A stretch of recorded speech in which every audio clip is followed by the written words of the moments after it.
আল্লাহ রাব্বুল আলামিন বলেছেন, ইয়া আইয়ুহাল্লাযীনা আমানু কুতিবা আলাইকুমুস সিয়ামু কামা কুতিবা আলাল্লাযীনা মিন ক্বাবলিকুম লাআল্লাকুম তাত্তাকুন। আল্লাহ রাব্বুল আলামিন ঈমানদারদেরকে ডেকে বলেছেন, ঈমানদারেরা, রমজান তোমাদের উপর রোজা ফরজ করা হয়েছে, তোমাদের পূর্ববর্তী গণের উপর ফরজ করা হয়েছিল। মনিব, কেন গো তুমি ফরজ করেছো এবং করেছিলা? আল্লাহ রাব্বুল আলামিন জানিয়ে দিলেন, যেন তোমরা আল্লাহ ওয়ালা হইতে পারো। জোরে জোরে বলেন না সুবহানাল্লাহ, আর জোরে বলেন সুবহানাল্লাহ। রমজান মাসে একটা রাত আছে বন্ধু, লাইলাতুল কদরের রাত, যেটা হাজার মাস চাইতে উত্তম। লাইলাতুল কদরে খায়রুম মিনাল ফি শাহরি, আছে না নাই? আর জোরে বলেন না। হাজার মাস চাইতে উত্তম হলো লাইলাতুল কদরের মাস। আমি আপনাদেরকে মাঝখান দিয়ে এটা বলে দেই, মজাটা মনে রাখবেন। হযরত ওমর রাদিয়াল্লাহু তাআলা আনহুর পুত্র উবাইদ রাদিয়াল্লাহু তাআলা আনহু, তিনি একদিন কি করলেন, সমুদ্র পথে তিনি চলাচল করতেছেন। হঠাৎ করে ওনার মুখের মধ্যে সমুদ্রের পানি পড়লো। পানি পড়ার পরে তিনি দেখতে পাইলেন পানিটা মিষ্টি। এবার তিনি একটু আশ্চর্য হয়ে গেলেন, ব্যাপারে কি?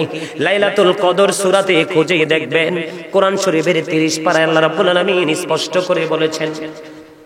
বন্ধু, তখন তিনি দেখলেন কুলির দিকে তাকিয়ে, বন্ধু কুলির দিকে তাকিয়ে তিনি দেখলেন, কুলির দিকে তাকিয়ে দেখলেন পাড়ের গাছপালা সবগুলো আজকে সেজদায় পড়ে আছে। জোরে জোরে বলেন না সুবহানাল্লাহ। সবগুলো সেজদার মধ্যে পড়ে আছে। এই দৃশ্য দেখে বন্ধু তিনি কি চিন্তা করতে লাগলেন, কারণ কি রে, নদীর পানি আমার মুখে একটা ফোঁটা পড়লো, সেটা মিষ্টি, এবং পাড়ের দিকে তাকিয়ে দেখলাম সবগুলো গাছপালা আল্লাহর কুদরতি কদমে সেজদা দিয়ে পড়ে আছে। মানে কি? পরে খুঁজে বের করলাম, তিনি বলতেছেন, খুঁজে দেখলাম আজকের রাত লাইলাতুল কদরের রাত। এই কদরের রাতের বরকতে এই দৃশ্য, এটা কি আমাদের জন্য নিয়ামত কিনা? হুজুর, কেন গো আমাদেরকে তো লম্বা সময়, এই যে একটা রাত্রি হাজার মাস চাইতে উত্তম। বন্ধু, আল্লাহ বলেছেন, ইন্না আনজালনাহু ফি লাইলাতিল কদর ওয়া মা আদরাকা মা লাইলাতুল কদর লাইলাতুল কদরে খায়রুম মিনাল ফি শাহরি। জোরে জোরে বলেন আল্লাহু আকবার। আল্লাহ নিজেই বন্ধু ওয়াজ করতেছেন, জিবরাইল আলাইহিস সালাম সহ অসংখ্য ফেরেশতা সেদিন লাইলাতুল কদরের রজনীতে আল্লাহ রাব্বুল আলামিন পৃথিবীতে পাঠায়। সুবহানাল্লাহ বলেন না, আরো জোরে বলেন না সুবহানাল্লাহ। আমি না আপনাদেরকে একটু আগে বললাম, সুবহানাল্লাহ হলো জান্নাতের মেহমানদের খাবার। আলহামদুলিল্লাহ হলো জান্নাতের মেহমানদের খাবার। বন্ধু, ফুলমুড়ি পূর্বপাড়া গ্রামের মানুষ রে, আজকে আপনারা কোনো সাধারণ মানুষ নন। যদি আপনারা দেখেন এই জমিনের মধ্যে বসে আছেন, সামিয়ানার নিচে বসে আছেন, আজকের চারপাশে রহমতের ফেরেশতারা বেষ্টনী দিচ্ছে। আপনারা আল্লাহর জান্নাতের বাগানের মেহমান হিসাবে বিবেচিত হয়েছে। আমি তো ডান হাতে খেতে পারি না, আমি ডান হাতে খেতে সক্ষম নই। রাসূল কিন্তু জানে তার ডান হাতটা সুস্থ। অহংকার করেছে, আত্মগরিমা করেছে, মোড় নিয়েছিল। আল্লাহ রাসূল সঙ্গে সঙ্গে বলে দিল, তুমি আর যেন না পারো। নাউজুবিল্লাহ বলেন না। নবী বলতেছে, তুমি ডান হাতে উঠিয়ে খাও। সে কয়, না না, আমি ডান হাতে উঠাতে পারি না, আমি বাম হাতে খাই। অহংকার করলো। নবীজি বলল, তুমি যেন কোনোদিন আর এই ডান হাতে খেতে না পারো। বন্ধু, আল্লাহি আল্লাহর ইজ্জতের কসম করে বলছি, হাদিস শরীফে একাধিকবার দেখেছি বন্ধু, আল্লাহর নবী বলার পর থেকে তার এই সুস্থ হাতটা অসুস্থ হয়ে গেল। মৃত্যুর একদিন আগেও সে ডান হাতে কিছু খাইতে পারে নাই। আহারে, আবার কয় সুবহানাল্লাহ কই দিতাম। হেতের বালা কান হয়ে গেছে, এইটা শোনার পরে কি আপনি সুবহানাল্লাহ কইবে? জোরে জোরে কর নাউজুবিল্লাহ। আরে আরো জোরে। ওই তো না, কাম ওই তো। এবার বুঝেন বেয়াদবি করা। এখানে কথা তো আল্লাহ বা রাসূলের। এটা একটা প্রেমের বাগান, এটা একটা মার্কেট। আপনারা এখান থেকে বাজার করে নিয়ে যাবেন আজকে। আল্লাহ রাসূল যে বলতেছিলাম, আল্লাহ রাসূল বলেছেন, তোমরা যখন জান্নাতের বাগানে যাও, জান্নাতের বাগান থেকে তোমরা ফল তুলে তুলে খেয়ে নিও। ইয়া রাসূলুল্লাহ, ইয়া হাবিবাল্লাহ, নবী গো, জান্নাতের ফলটা কি বলবনি? আমার নবীজি বলতেছে, জান্নাতি আপনারা যে আইসি মেহমান, আমরা কিন্তু আজকে মেহমান, আল্লাহর মেহমান, রাসূলের মেহমান। আল্লাহ রাসূল কইতেছে, তোমরা জান্নাতের বাগানে যখন যাইবা উপাস আস্তা কিল্লাই, উপাস আসার দরকার নাই, জান্নাতের বাগান থেকে তোমরা ফল কুড়াইয়া খাইও। নবী গো, এই ফলটা কি? নবীজি জানিয়ে দিলেন, সুবহানাল্লাহ ওয়া হামদুলিল্লাহ, লা ইলাহা ইল্লাল্লাহ, সুবহানাল্লাহ আলহামদুলিল্লাহ, লা ইলাহা ইল্লাল্লাহ, লা ইলাহা ইল্লাল্লাহ, লা ইলাহা ইল্লাল্লাহ। নবী আমার নূরের পুতুল, জগৎ করলেন ও জালা, রোজ হাসরে করবেন তিনি উম্মতের ফয়সালা। সুবহানাল্লাহ আলহামদুলিল্লাহ, লা ইলাহা ইল্লাল্লাহ, সুবহানাল্লাহ আলহামদুলিল্লাহ, লা ইলাহা, সবাই লা ইলাহা, আরশ কুরসি লৌহ কলম সৃষ্টি যার ওসিলা, আরশ কুরসি লৌহ কলম সৃষ্টি যার ওসিলা, যে আল্লাহ খুশি হইয়া নাম রাখিলেন হাবিবুল্লাহ। সুবহানাল্লাহ আলহামদুলিল্লাহ, লা ইলাহা ইল্লাল্লাহ, সুবহানাল্লাহ আলহামদুলিল্লাহ, লা ইলাহা ইল্লাল্লাহ, লা ইলাহা ইল্লাল্লাহ, লা ইলাহা ইল্লাল্লাহ। নামের সাথে নামমি সেইয়া যারে আল্লাহ পাঠাইলা, নামের সাথে নামমি সেইয়া যারে আল্লাহ পাঠাইলা, যে আল্লাহ দোস্ত বলে তাহার প্রেমে মজিলা। সুবহানাল্লাহ আলহামদুলিল্লাহ, লা ইলাহা ইল্লাল্লাহ, সুবহানাল্লাহ আলহামদুলিল্লাহ, লা ইলাহা ইল্লাল্লাহ, লা ইলাহা ইল্লাল্লাহ, লা ইলাহা ইল্লাল্লাহ। শাহাদাতের বাণী ঠোঁটে আসিলেন কামলি বলা, মক্কাতে ফুটিল রবি নূরে মিন্ন দে আলা। সুবহানাল্লাহ আলহামদুলিল্লাহ, লা ইলাহা ইল্লাল্লাহ, সুবহানাল্লাহ মুহাম্মাদ ইল্লাল্লাহ, লা ইলাহা ইল্লাল্লাহ, লা ইলাহা ইল্লাল্লাহ, লা ইলাহা ইল্লাল্লাহ, মুহাম্মাদুর রাসূলুল্লাহ সাল্লাল্লাহু আলাইহি ওয়াসাল্লাম। জোরে জোরে বলেন আলহামদুলিল্লাহ। এবার হাত তুলে বলেন, কার অন্তরটা ঠান্ডা হইছে? মানে অন্তর থেকে একটু মজা পাইছেন কে? যে মজা পান নাই তে হাত তুলবেন না। যে হুজুর এই জিকির শুনে আমার অন্তরটা ঠান্ডা হইছে বা অন্তরে শান্তি লাগছে, সবার কথা বলেন না কেন? হ্যাঁ, হাত নামান। প্রত্যেকটা মানুষ কি ডাবল না সিঙ্গেল? ডবল, একটা দেহ আর একটা রূহ। দেহের খাবার পৃথিবীর যে কোনো বাজারে গেলে পাওয়া যায়, চা দোকানে গেলে পর্যন্ত দেহের খাবার মিলে। অন্তত পক্ষে নরমাল এক কাপ চা, একটা খাস্তা বিস্কিট হলেও জোটে। এই খাবার হলো দেহের। আর রুহের খাবার রুহের বাজার যে কোনো জায়গায় বা মিলে না। রুহের বাজার এবং রুহের খাবার মিলে রুহানিয়াতের বাজার যেখানে বসে সেখান থেকে। কথা বলেন না কেন? আজকের বাজার হলো রুহানিয়াতের বাজার, যেটা দেখানো যাবে না, শুধু হৃদয় থেকে আমরা অনুভব করতে পারবো। উপরে নিচেও কোনো নকতা নাই, নবীজির নাম মোবারক লিখতে 4টা হরফে, 4টার উপরে নিচে কোনো নকতা, চারে চারে মিলে হলো কত? আল্লাহ কয় আমি আমার হাবিবের সাথে প্রেমের ডুরি লাগাইলাম, তোমরা তালাশ করে দেখো চারে চারে মিলে হয়ে গেল। আর আমি এই জন্য জান্নাত বানিয়ে দিলাম 8টা। আমার পাগল তুমি প্রেম করতে থাকো গো, ভালোবাসতে বাসতে বাসতে বাসতে তুমি 8টা থেকে যেই কোনো জান্নাত একটা দখল করে না। করতে রাজি না? আইতি আছে মজার দিন, আর মাত্র অল্প কয়দিন। আরে এই তুমি কইতি আছি আজকে, সুবহানাল্লাহ কন্যা, এটা কিন্তু দরকার আছে না? আরো জোরে কন্যা আসেনি? খুব দারুণ জিনিস, খুবই মজার জিনিস।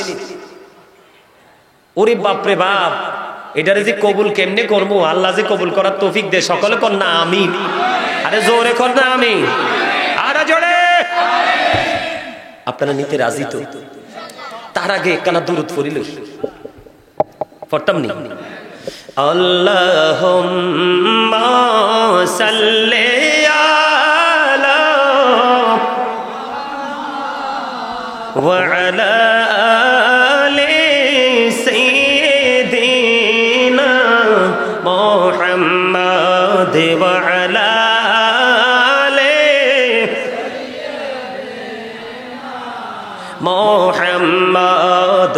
আইসো ভবে যাইতে হবে কবরে, হিসাব নিকাশ দিতে গো হবে হাসরে। আল্লাহুম্মা মোটামুটি আইছে মাশাআল্লাহ। ওয়া আলা আলি মুহাম্মাদ ওয়া আলা আলি মুহাম্মাদ। কারবা বাড়ি কারবা ঘর কারবা কি, যখনই চলিয়ার যাবে প্রাণ পাখি। আল্লাহুম্মা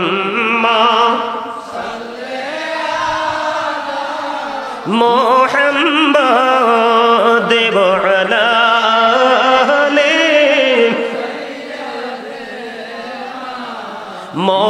মুহাম্মাদ ওয়া আলা আলি মুহাম্মাদ। কান্দায় না কান্দায় না প্রাণের নবীকে, নবীকে কান্দাইলে রে কাঁদবা হাসরে। আল্লাহুম্মা মহব্বতে মুহাম্মাদ ওয়া আলা আলি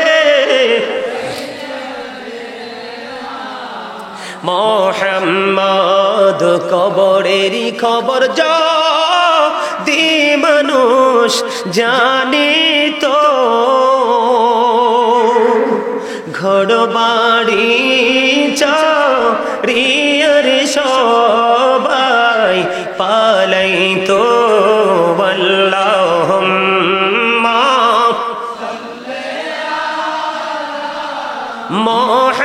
মুহাম্মাদ ওয়া আলা আলি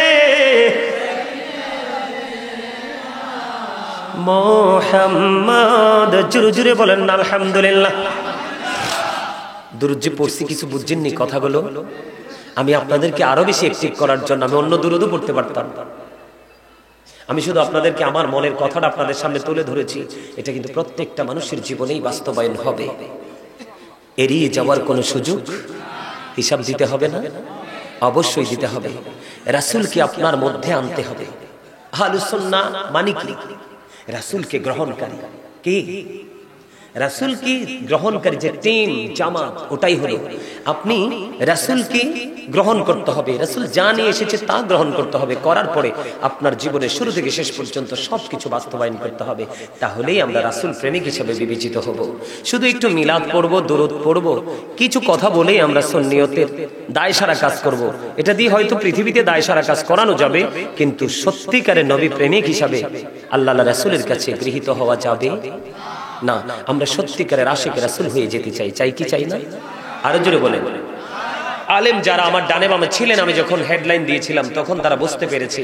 আমি আজকে একটা শিরোনাম দিয়েছি, ইয়া আইয়ুহাল্লাযীনা আমানু কু আনফুসাকুম ওয়া আহলিকুম নারা। আল্লাহ বলেছেন, O believers, save yourself and your families from the fire. আল্লাহ মুমিনকে ডেকে বলেছেন, ঈমানদারদেরকে ডেকে বলেছেন, তুমি জাহান্নাম থেকে বাঁচো এবং তোমার পরিবারকে, আহলকেও জাহান্নাম থেকে বাঁচাও। এখন আমি আমাদের সামনে আর অল্প কয়দিন, আজকে কত তারিখ চলে গেল? আজকে 5 তারিখ। আমাদের বাংলাদেশের হিসাব অনুযায়ী আমাদের রোজাটা আমরা সম্ভবত মার্চের 12 তারিখে রোজাটা আমরা মুখে পাবো। তার মানে 11 তারিখ তারাবি এবং সেহরি আমরা খাবো, 12 তারিখে আমরা প্রথম রোজা রাখবো, তাই তো? তাহলে বেশি দিন নাই, আর মাত্র 5 দিন। কয়দিন? 10 তারিখ পর্যন্ত। 11 তারিখ থেকেই তো ফুল রোজার প্রস্তুতি নিতে হবে। এখন সেই রমজান মাস আমাদের জন্য সুবর্ণ সুযোগ নিয়ে এসেছে। সুবহানাল্লাহ বলেন না? বন্ধুরি আমার, আপনার আমার প্রাণের নবী অত্যন্ত চমৎকার দোয়া আমাদেরকে শিখিয়ে গেছেন। আল্লাহুম্মা বারিক লানা ফি রাজাবা ও শাবানা ওয়া বাল্লিগনা রমাদান। আসেনি হুজুর? আপনার আমার প্রাণের নবী তিনি জানিয়ে দিয়েছে, উম্মত আল্লাহ রাব্বুল আলামিনের কাছে দরখাস্ত করে দাও। রাসূল গো, কি দরখাস্ত করব? নবীজি বুদ্ধি শিখিয়ে দিলেন, আল্লাহর কাছে দোয়া করো, আল্লাহুম্মা বারিক লানা ফি রাজাবা ও শাবানা ওয়া বাল্লিগনা রমাদান। আমার নবীজি বুদ্ধি শিখিয়ে দিলেন, উম্মত তোমরা আল্লাহর কাছে দোয়া করো, আল্লাহ গো আমাদেরকে রজব এবং শাবানের বরকত দান করুন, আমাদেরকে রোজা পর্যন্ত পৌঁছে দেন। জোরে জোরে বলেন না সুবহানাল্লাহ। ও ফুলমুড়ি পূর্বপাড়া গ্রামের আমার ভাই, আমার বাবারা, আমার মা, আমার বোনদেরকে ডেকে ডেকে বলছি গো, সব কাজ কর্ম বন্ধ করে দাও না কিছু সময়ের জন্য, একটু প্রেম একটু মায়া নিয়ে কথাগুলো শোনো, হৃদয়ের জানালাগুলো শোনে না, খুলে শোনো। আমার তোমার আপনাদের জীবনের পরিবর্তন হয়ে যাবে, আমলের পরিবর্তন হয়ে যাবে। আমার নবী বুদ্ধি শিখিয়ে দিলেন, উম্মতগুলোকে তোমরা আল্লাহর কাছে দোয়া করো, যেই দোয়া নবীজিও করেছেন, আল্লাহ গো আমাদেরকে রজব এবং শাবানের বরকত দেন, রজব মাস এবং শাবান মাসের বরকত দান করুন, আমাদেরকে রমজান পর্যন্ত পৌঁছে দেন। এই পৌঁছে দেওয়ার মধ্যে অনেক রহস্য লুকায়িত। আমরা ওই পর্যন্ত হায়াতটা চাওয়া, কথা বলেন না? শুধু হায়াত পেলে চলবে না, আমাদেরকে সুস্থ থাকতে হবে, এটার মধ্যে সুস্থতাও চাওয়া, সুস্থতা কামনা করা, হায়াত চাওয়া। কারণ অসুস্থ হলেই কিন্তু রোজা রাখতে পারবো না, ঠিক কিনা বলে? বলো হুজুর কেন গো এই দোয়া নবীজি কেন শিখিয়ে দিলে? সবচেয়ে মজার খবর, রাসূল বলেছেন শাবানু শাহরি, শাবান আমার মাস, ও রজব শাহরুল্লাহ, রজব হলো আল্লাহর মাস, ও রমাদানু শাহরু উম্মতি, রমজান মাস হলো আমার উম্মতের মাস। জোরে জোরে কন্যা সুবহানাল্লাহ। এখানে প্রেমের গন্ধ পাওয়া যায় কি যায় না? কথা বলেন না? রজব রজব মাস আল্লাহর মাস, শাবান মাস তার মানে মেরাজের মাস হলো আল্লাহর মাস। কারণ আল্লাহ রাব্বুল আলামিন এটাকে অত্যন্ত ডিজাইনেবল করে সাজিয়েছেন। আমার নবী বলেছেন শাবান মাস আমার মাস, রজব হলো আল্লাহর মাস, আর রমজান মাস হলো আমার উম্মতের মাস। বন্ধু, শাবান মাস হলো তুমি মাঠে বীজ লাগানোর মাস। কিসের মাস? আর রজব মাস হলো মাঠে বীজ লাগানোর মাস, শাবান মাস হলো কীটনাশক বা পানি সেচের মাস। যেমন আমি আপনাদেরকে এক্সাম্পল দিচ্ছি বন্ধু, আপনি যখন মাঠে ফসল লাগাবেন কিছুদিন পরে পানি দিবেন এবং সার মশলা দিবেন, দিবেন কিনা? ঠিক তেমনি বন্ধু, আপনি রজব মাস হলো শবে মেরাজের মাস, হলো আপনার প্রস্তুতির মাস, আর শাবান মাস হলো আমলটা মোটামুটি একটু একটু করে প্রস্তুতি নেওয়ার মাস, আর রমজান মাস আপনার আমার জন্য ফরজ মাস। সুবহানাল্লাহ কয় না? আল্লাহ রাব্বুল আলামিন বলেছেন, ইয়া আইয়ুহাল্লাযীনা আমানু কুতিবা আলাইকুমুস সিয়ামু কামা কুতিবা আলাল্লাযীনা মিন ক্বাবলিকুম লাআল্লাকুম তাত্তাকুন। আল্লাহ রাব্বুল আলামিন ঈমানদারদেরকে ডেকে বলেছেন, ঈমানদারেরা, রমজান তোমাদের উপর রোজা ফরজ করা হয়েছে, তোমাদের পূর্ববর্তী গণের উপরও ফরজ করা হয়েছিল। মনিব, কেন গো তুমি ফরজ করেছ এবং করেছিলা? আল্লাহ রাব্বুল আলামিন জানিয়ে দিলেন, যেন তোমরা আল্লাহ ওয়ালা হইতে পারো। জোরে জোরে বলেন না সুবহানাল্লাহ, আরো জোরে বলেন সুবহানাল্লাহ। রমজান মাসে একটা রাত আছে বন্ধু, লাইলাতুল কদরের রাত, যেটা হাজার মাস চাইতে উত্তম।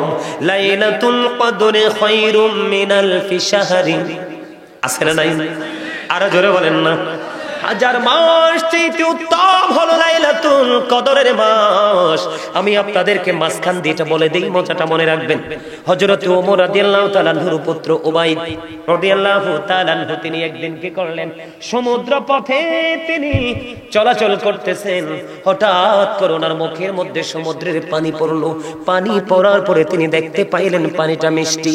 এবার তিনি একটু আশ্চর্য হয়ে গেলেন, ব্যাপারে কি?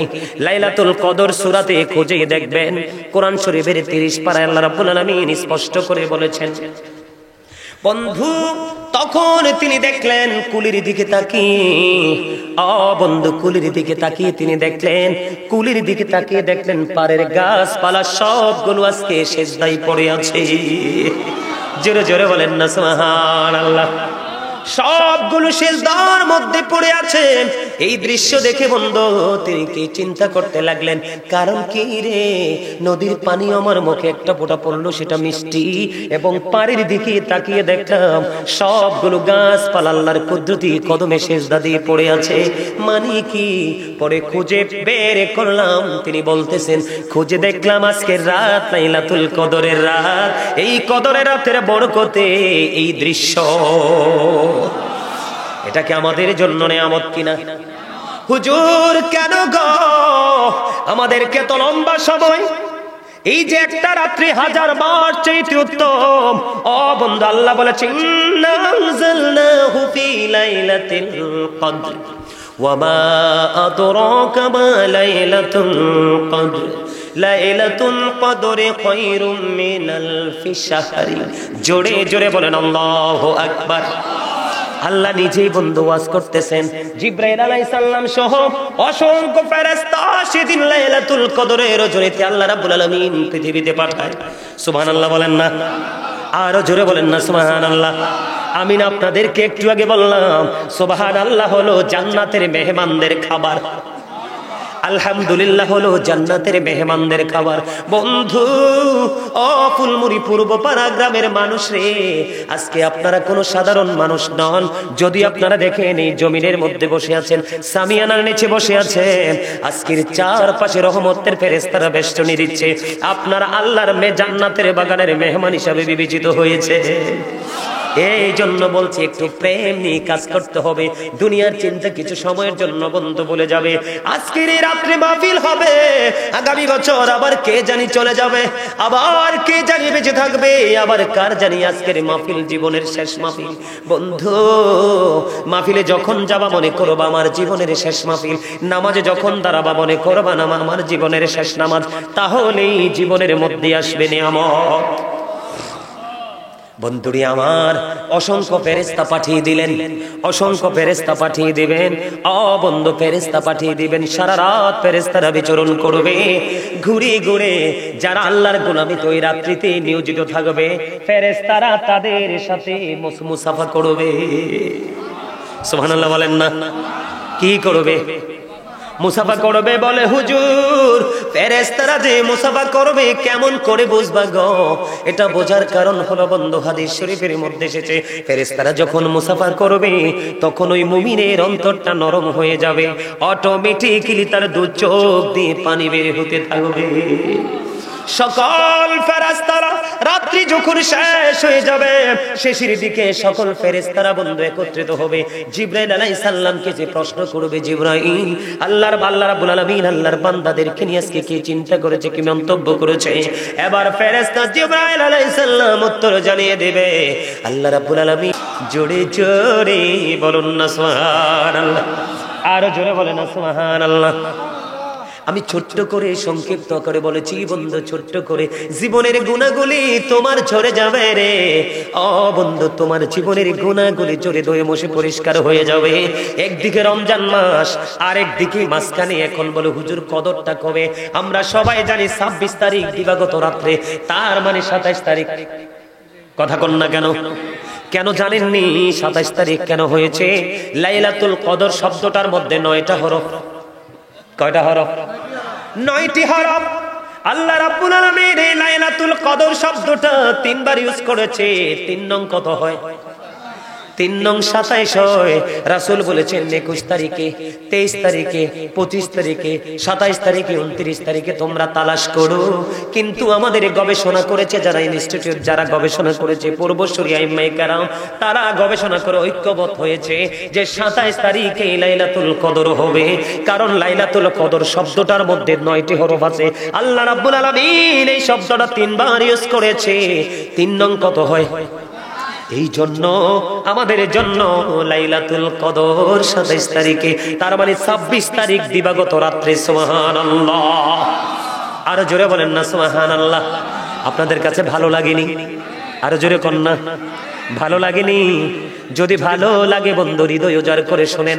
আমি সারা রাত আলোচনা করব না, আপনাদেরকে বিরক্ত করব না, কারণ বিরক্ত করে আলোচনা করার মতো কোনো সিস্টেম কোরআন হাদিসে নাই।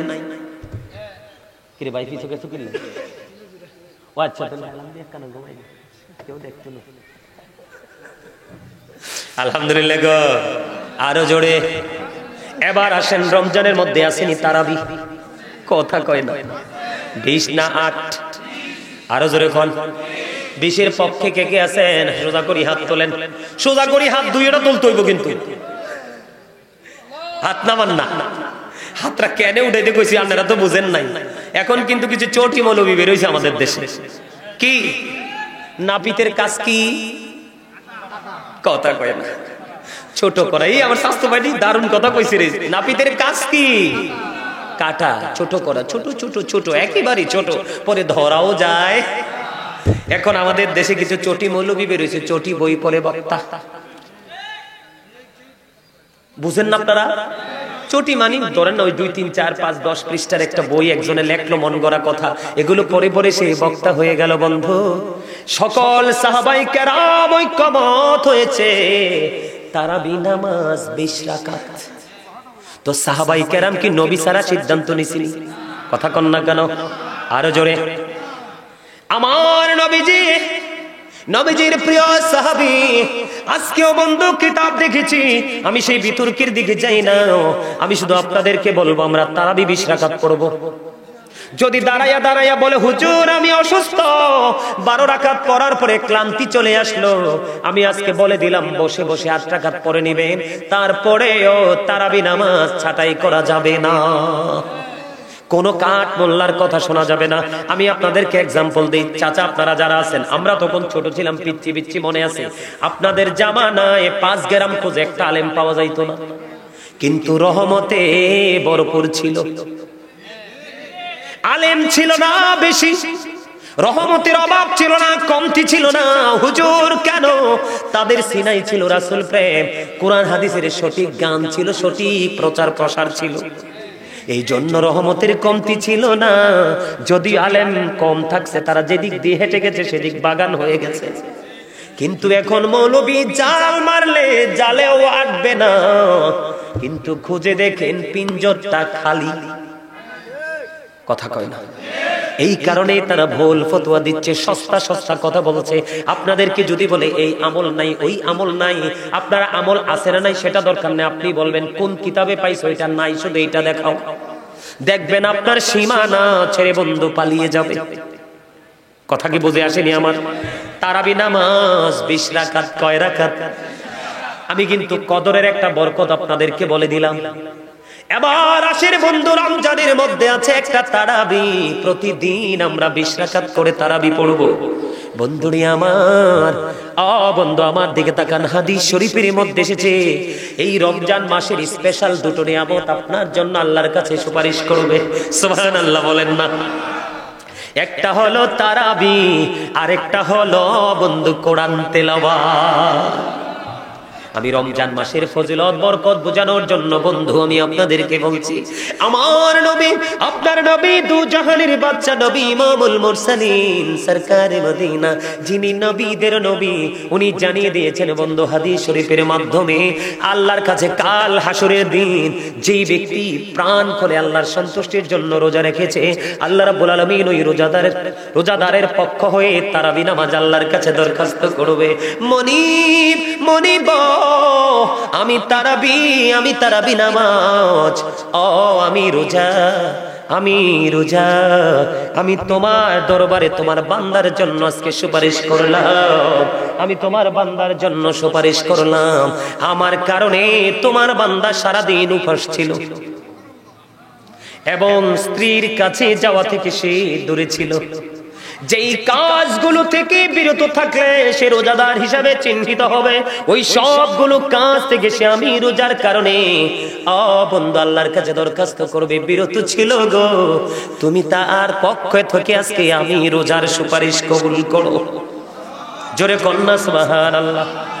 আমাদের দেশে দেখবেন এখন বাংলাদেশে অন্য সময় হাফেজদের দাম কম থাকলেও বন্ধু এখন দেখবেন সূরা তারাবি অনেক মানুষই পড়তে চাইবে না। কথা বলে না কেন? হাফেজ খুঁজতে থাকে, ঠিক কিনা বলেন?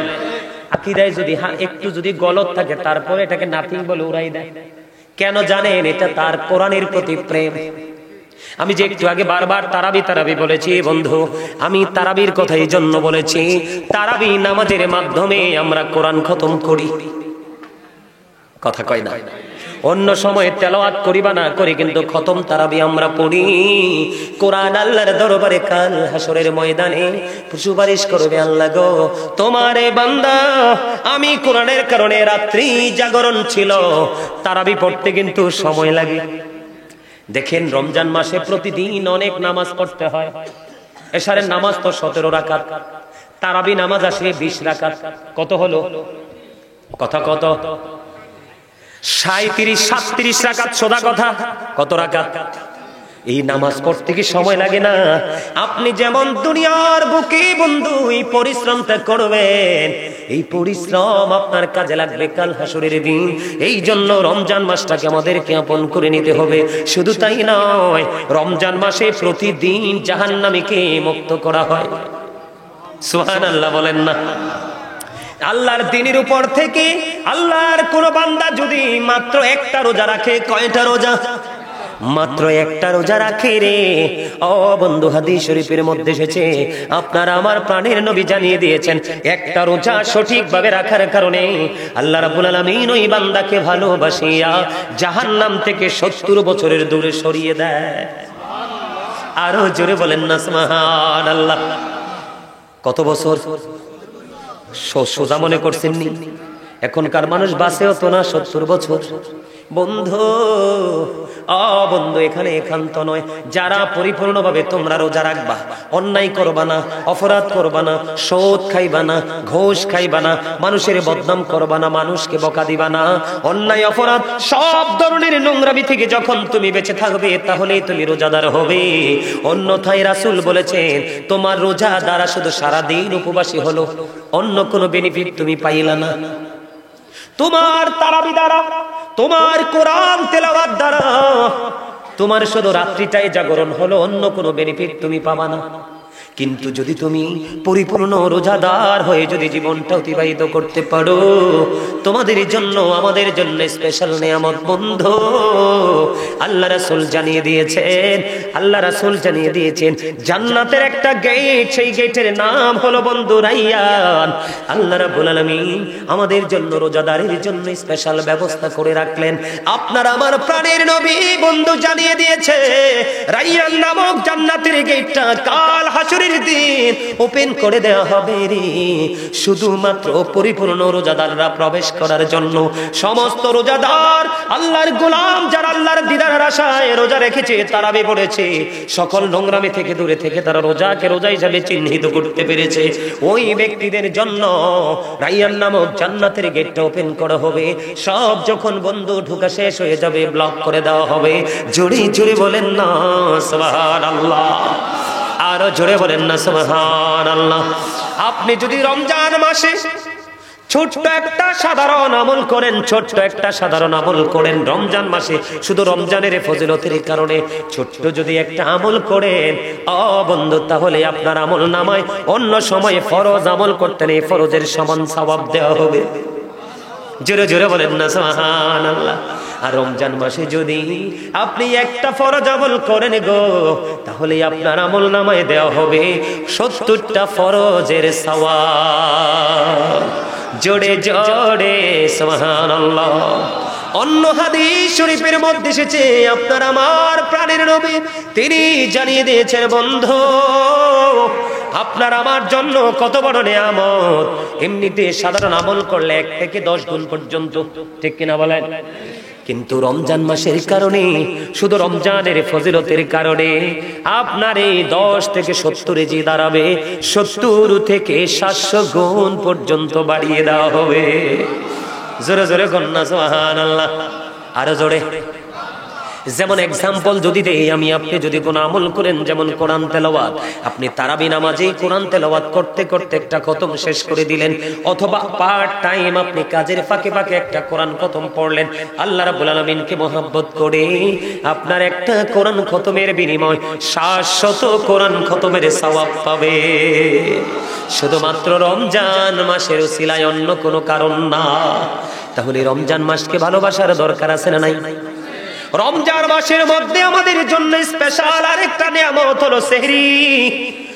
বন্ধু, সেহরি মানি হলো বরকত, সেহরি মানি হলো নিয়ামত। হাদিস শরীফের মধ্যে এসেছে, আপনার আমার প্রাণের নবী সেহরি খাওয়ার পরে ফজরের আজান পর্যন্ত ওইটুকু সময় গ্যাপ থাকতো। কতটুকু সময় গো নবী?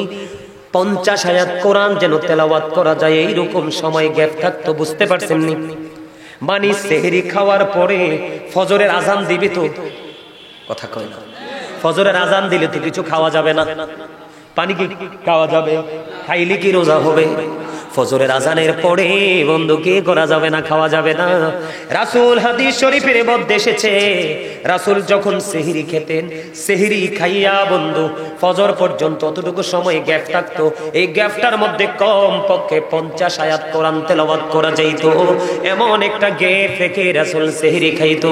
কিন্তু বন্ধু, সেহরিটা কোনো সুদের টাকা দিয়ে খাইও না, অন্যের চুরি করা টাকা দিয়ে খাইও না, হারাম টাকা দিয়ে খাইও না, কারণ হারাম আল্লাহর দরবারে কখনো কবুল হয় না। এখন আমাদের গ্রামে গঞ্জে, পাড়ায় পাড়ায়, মহল্লায় মহল্লায় নারী পুরুষ সমন্বয় করে সুদ খায়। মরণ হইছে গরিবের, কথা কয় না? মরণ কার? গরিব মানুষের। গরিব বাঁচবে কেমন করে? তোমরা সবাই যদি সুদ খাও, গরিবও বাঁচবে না, তোমরাও বাঁচবা না। গরিব রে মারবা দুনিয়ায়, তোমরা মরবা পরকালে। কথা কয় না কেন?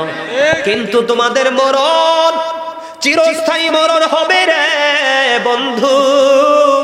তুমি সত্য খাইলা না, ওই দুস্থ মানুষগুলোর রক্ত তুমি চষে নিলা।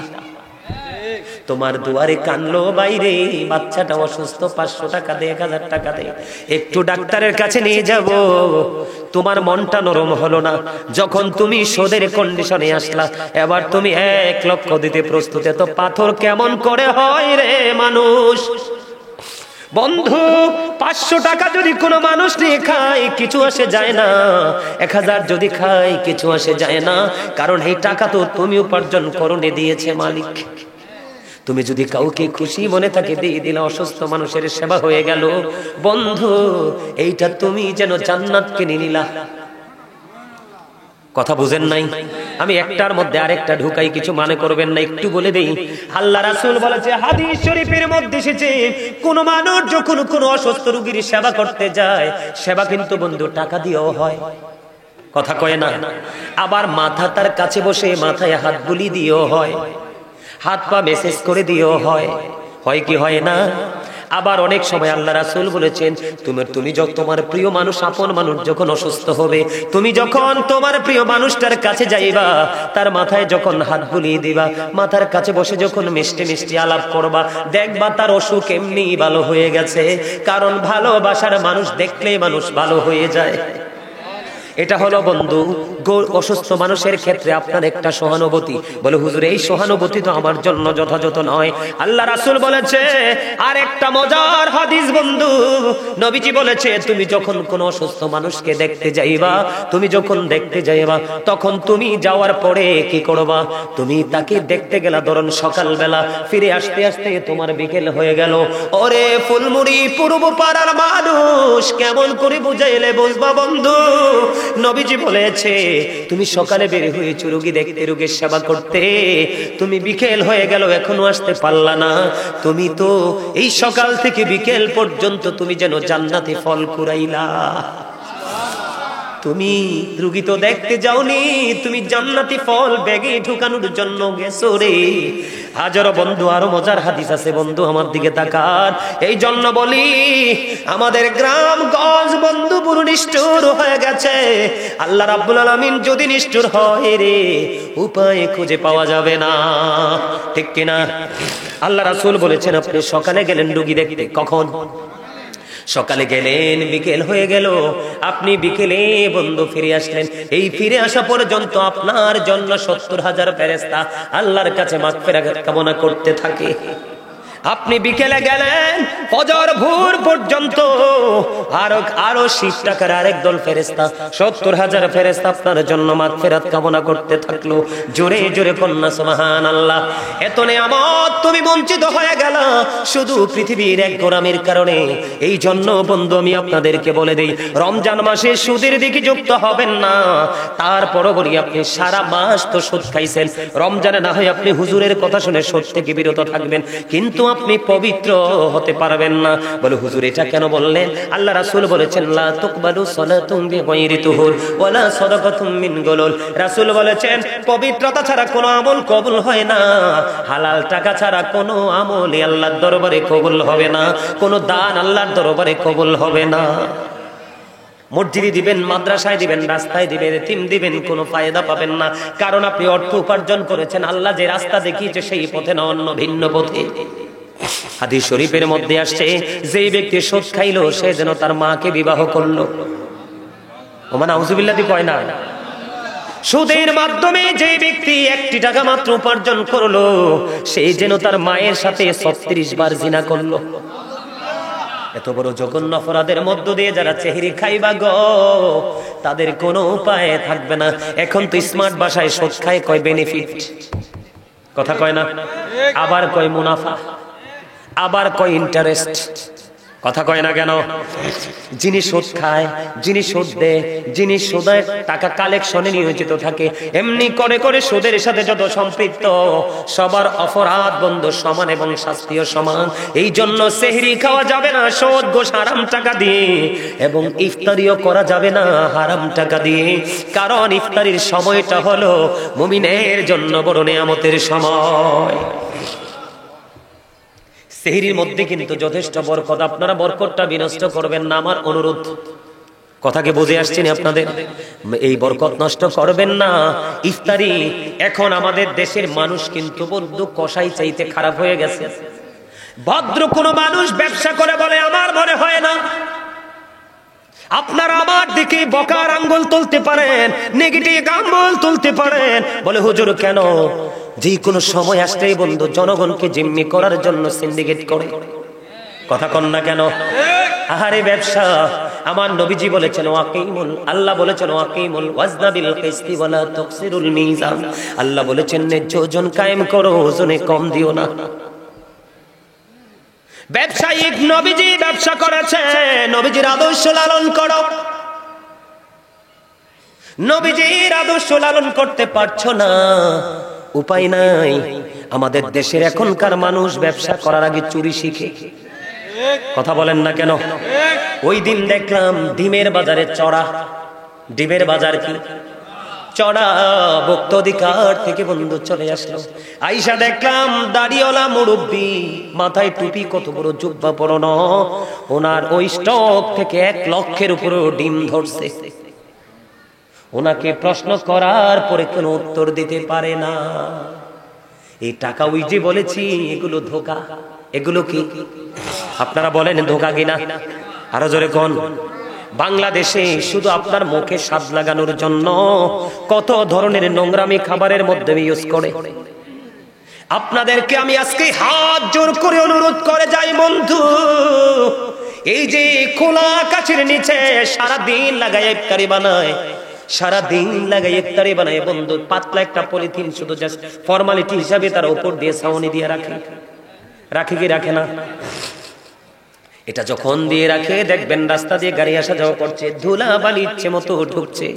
যেই তেল দিয়ে ভাজা বা তারা ভাজাটা করছে, তেলটাও কিন্তু ভালো না। 3 দিন 4 দিন 5 দিন 6 দিন আমি হোটেলের মধ্যে পর্যন্ত ঢুকছি, ঢুকে দেখেছি মাছি তেলাপোকা পর্যন্ত তেলের মধ্যে পড়ে থাকে বন্ধু। ওই রকম তেল পুরানটার সাথে নতুনটা মিক্স করে বন্ধু তারা কি করে খাবার তৈরি করে।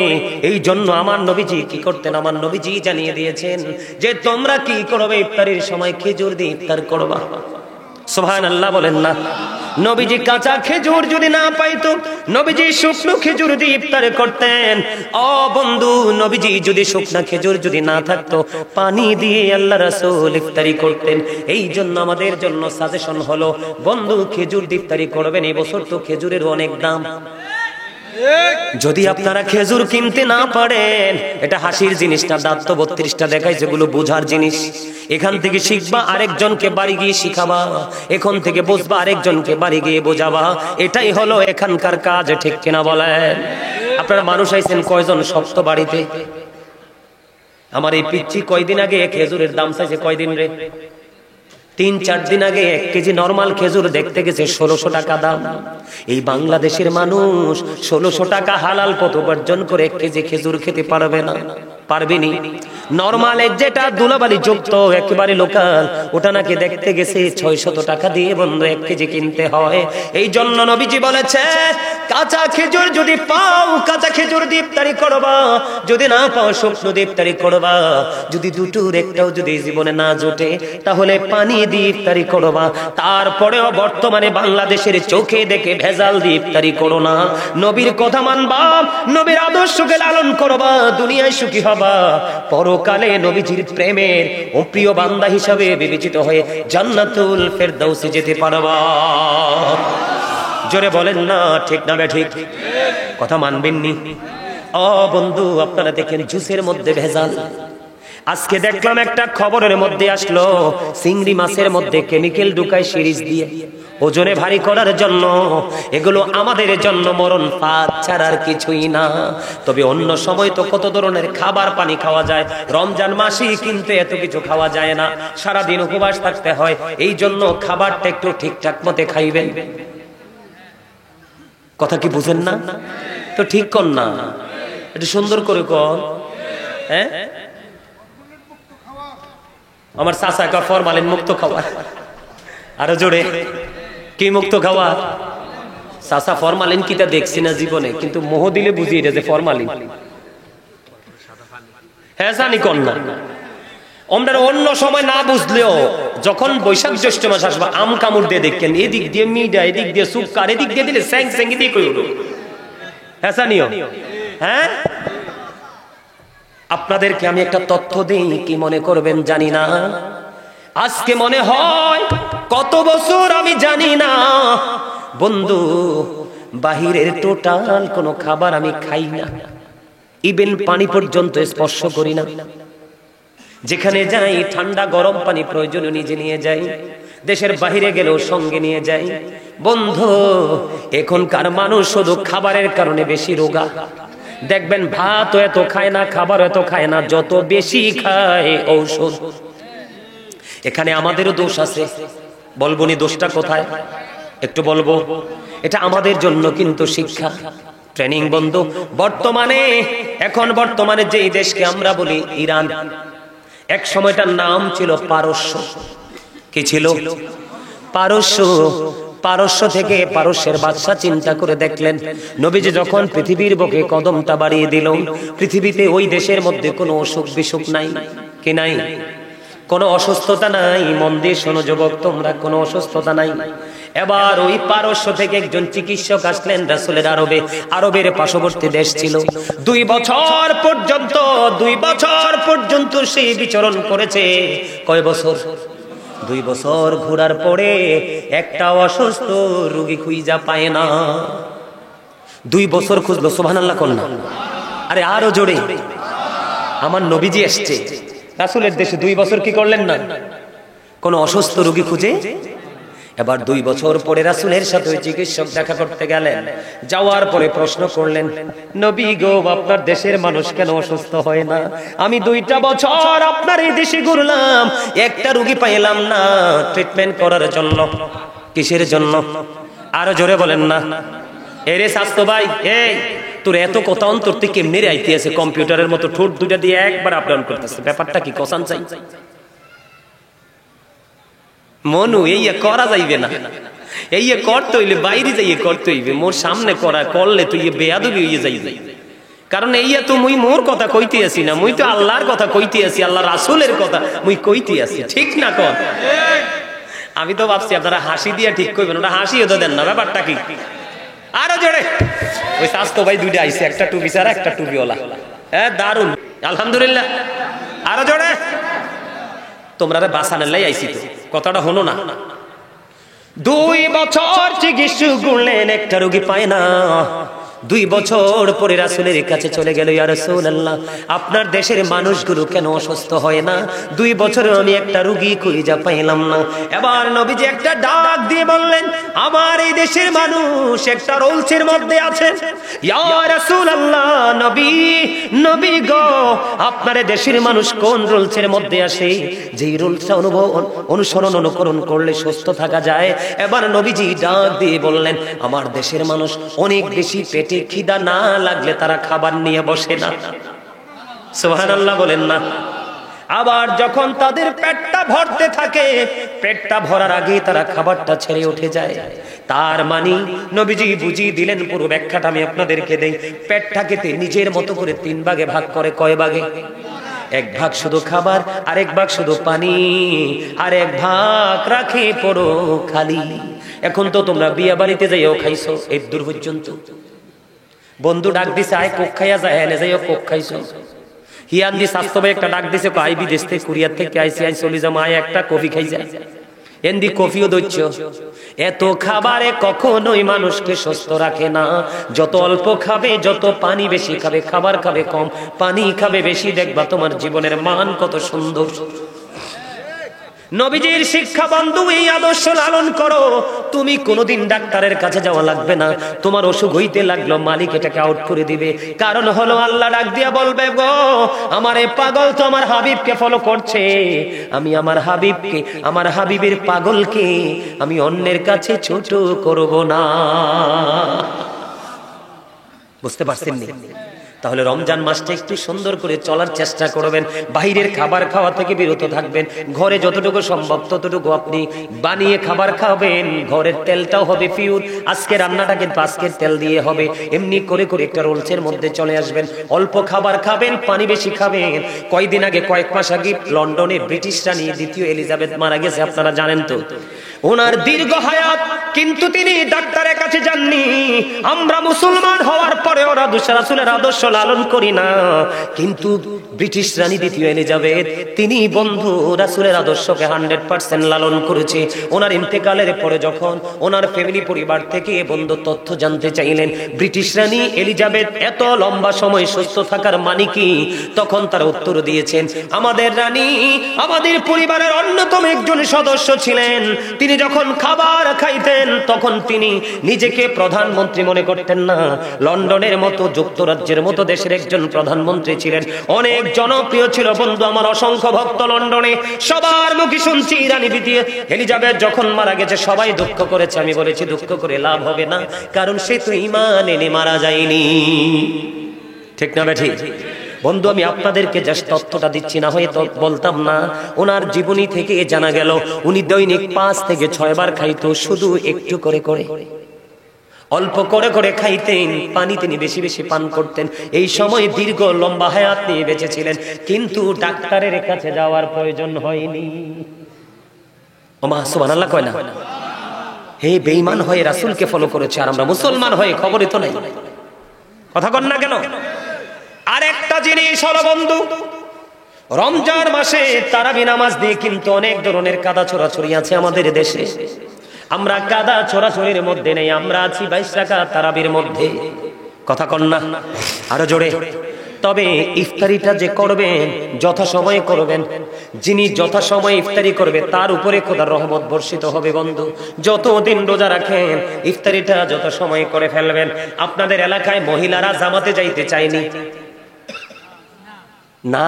মাশাআল্লাহ, আলহামদুলিল্লাহ বলেন।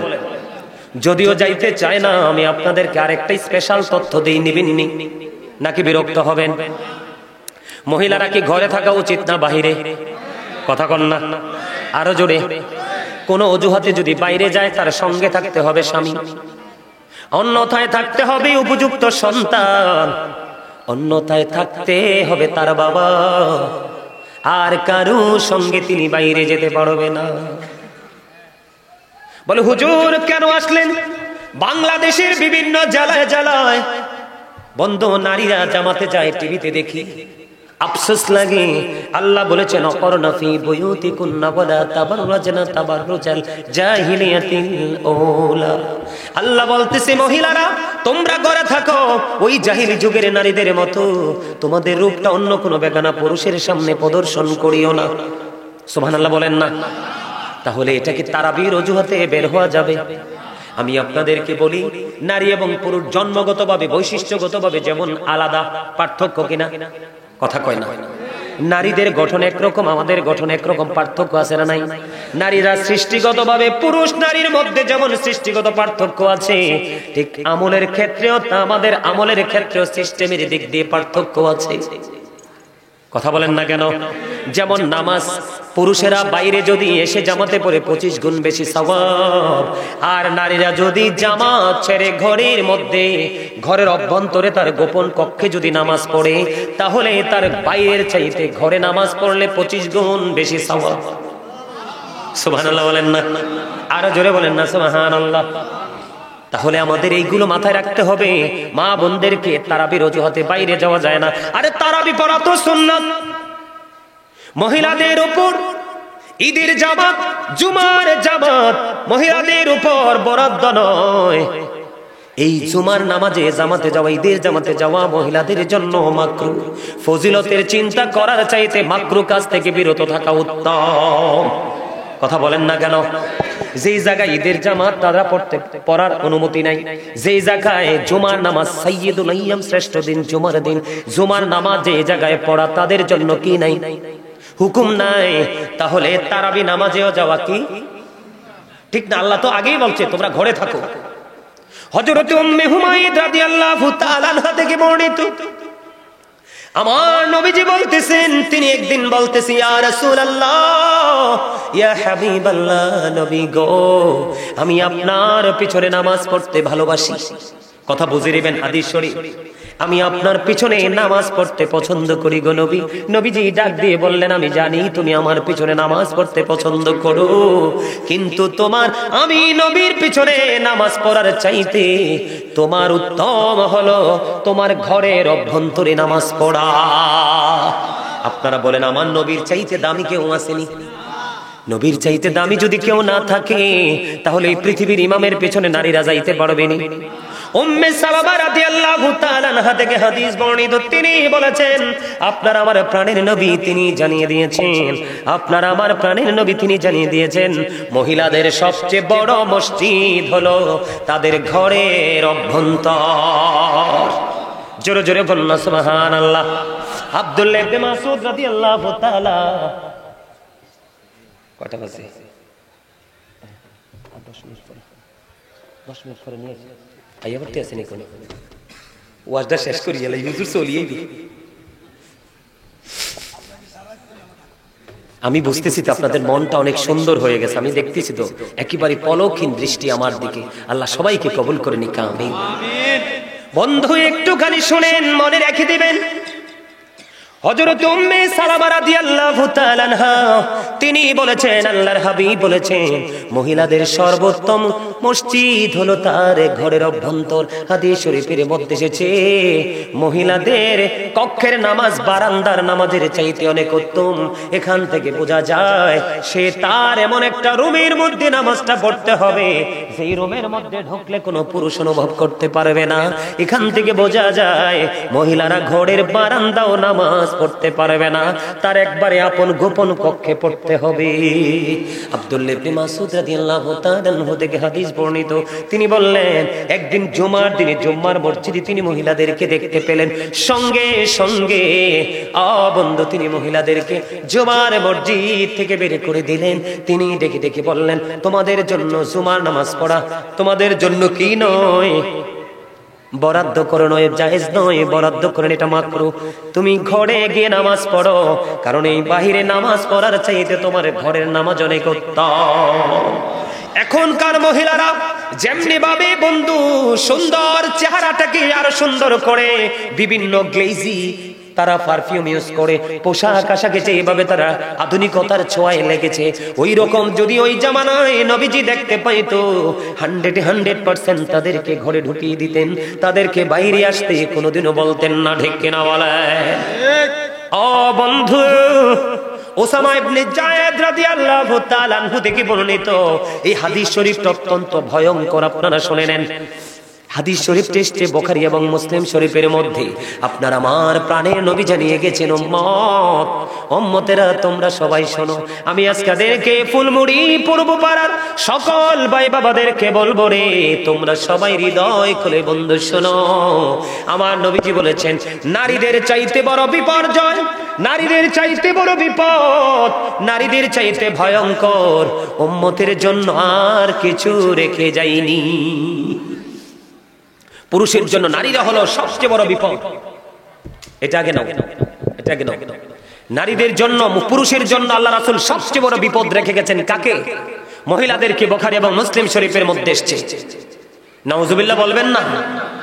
কেন বন্ধু? নারীরা হলো গোপনীয় জীব, তারা যখন ঘর থেকে বের হয় তখন শয়তান তাদেরকে দেখলে উকি ঝুঁকি দেয়, এবং শয়তান পুরুষকে ঘায়েল করার জন্য বন্ধু, পুরুষকে ঘায়েল করার জন্য নারীদেরকে ব্যবহার করে।